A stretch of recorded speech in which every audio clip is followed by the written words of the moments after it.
जब हम सबका साथ सबका विकास की बात करते हैं, वो नारा नहीं है, वो हमारे आर्टिकल ऑफ फेथ है। और इसलिए हमने सरकार की योजनाएं भी बिना भेदभाव को चलाने की दिशा में काम किया है। और संविधान हमें भेदभाव की अनुमति नहीं देता है।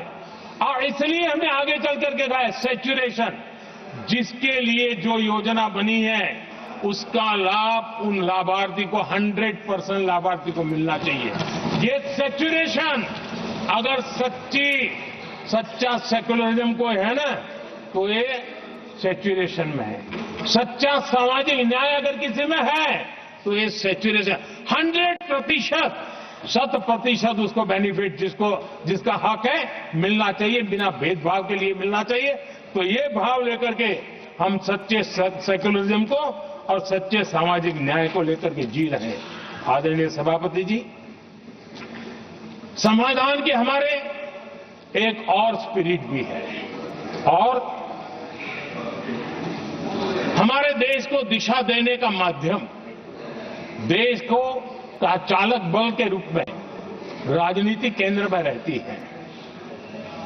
आने वाले दशकों में हमारा लोकतंत्र, हमारी राजनीति की दिशा क्या होनी चाहिए, आज हमें मंथन करना चाहिए।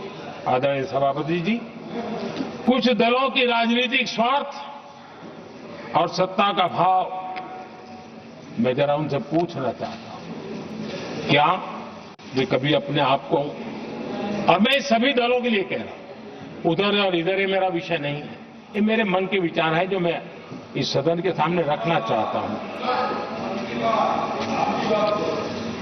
कि इस देश में योग्य नेतृत्व का अवसर मिलना चाहिए। नहीं, जिनके परिवार में कोई राजनीति में नहीं है, क्या उनके लिए दरवाजे बंद हो जाएंगे?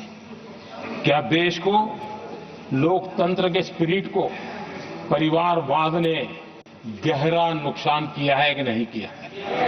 क्या परिवारवाद से भारत के लोकतंत्र की मुक्ति का अभियान चलाना ये संविधान के तहत हमारी जिम्मेवारी है कि नहीं है? और इसलिए समानता के सिद्धांत की बात कहे, अवसर की बात कहे, हिंदुस्तान के हर किसी को,